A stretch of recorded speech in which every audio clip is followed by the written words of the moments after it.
Okay guys, we're going to go back to a house today that had a bad inducer motor. In fact, today is inducer motor day because we had 2 calls yesterday where inducer motors on a gas furnace were bad. So I'm going to take you along with me today while we replace. Hopefully I can get video of both of them. My camera's been acting up a little bit. So I'll shoot the video and then it'll tell me that there was an error and I can't recover what I just shot. So I'm going to try and shoot some video of it and get it on tape, show all the YouTube world what's going on with that, kind of a repair and everything that's involved, because basically you have to take a lot of it apart. Alright guys, here is the York that I'm working on today. Inducer motor right here will not start, won't run. It's getting power, but it will not run.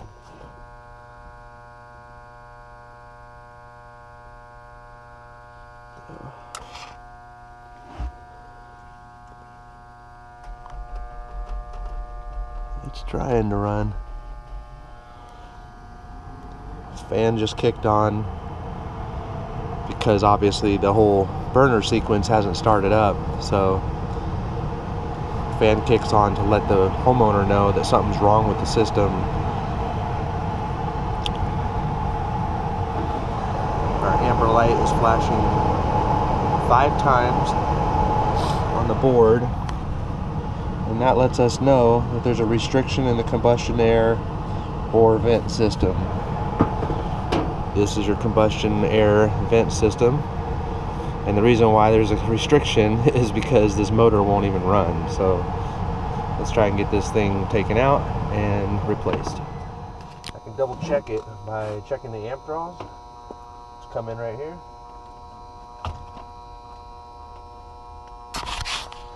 And as you can tell, I'm getting 4 amps to the inducer motor, but it's just not turning. So right here, we're not turning. I can actually take my screwdriver and try and move the wheel, but it's just not gonna go. So we're gonna take all this assembly out. Guys, here is the inducer assembly as it comes from the manufacturer. So I'm going to change that out. Comes with a bag of colored plastic pieces here. So obviously, first thing to do is check out your instructions, read it from step 1 all the way to the end. Okay?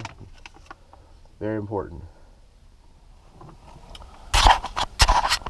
So one thing I like to do before I start taking everything apart on a system is to take a picture of how everything looks before we take it apart.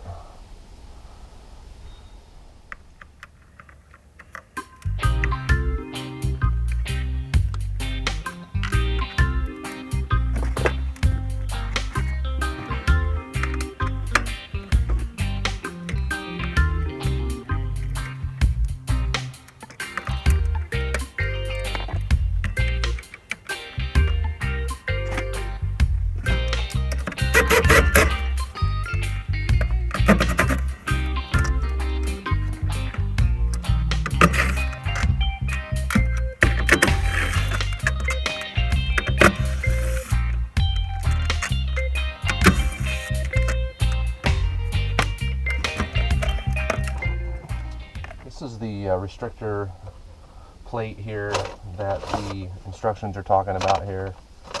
So it says check the part number on the condensate pan. If the condensate part number is listed in the table below, you do not need a restrictor plate inside of the inducer. The correct restrictor hole is already inside the pan itself. So that's what this is here. So I do like this secondary condensate pan, because you can see right inside the, inside the secondary heat exchanger, and where it outlets. This is where the gases come out, and then the inducer motor pulls those gases out through this hole here, and then out your flue pipe. So that's pretty cool. So now it's just a matter of putting the assembly back on. We know that the restrictor plate here, which is where this goes on to, we know that that is all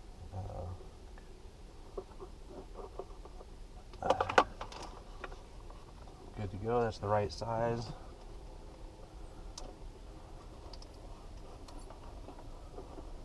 Our flywheel spins. It's just that the motor is all seized up inside there, so.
Okay, I got this all in now. I got it nice, and I got wire ties on there and everything. I got the pressure switches back on.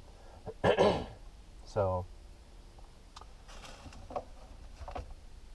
everything's back on. This was kind of just flopping around earlier, like when I first got here. So I just kind of strapped it to the gas line here. But you know, obviously there's a door switch that's not mounted. It's just kind of hardwired in, so that's crappy.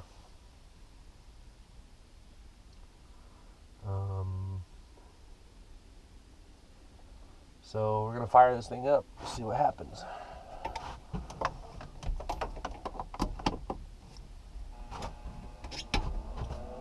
Okay, so inducer motor is turning now. That's good.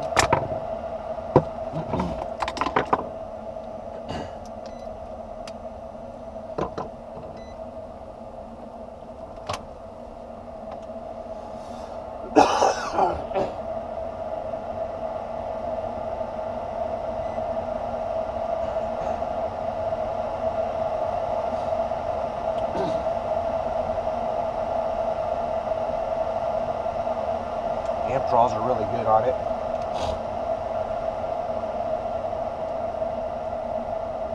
So the pressure switches will close, and our hot surface igniter will light right now, and we should have flame coming up. There we go. Flame on.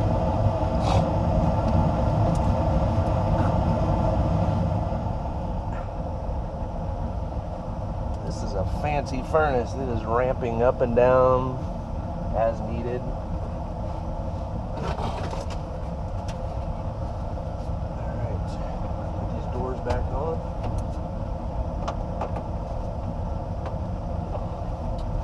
Fancy.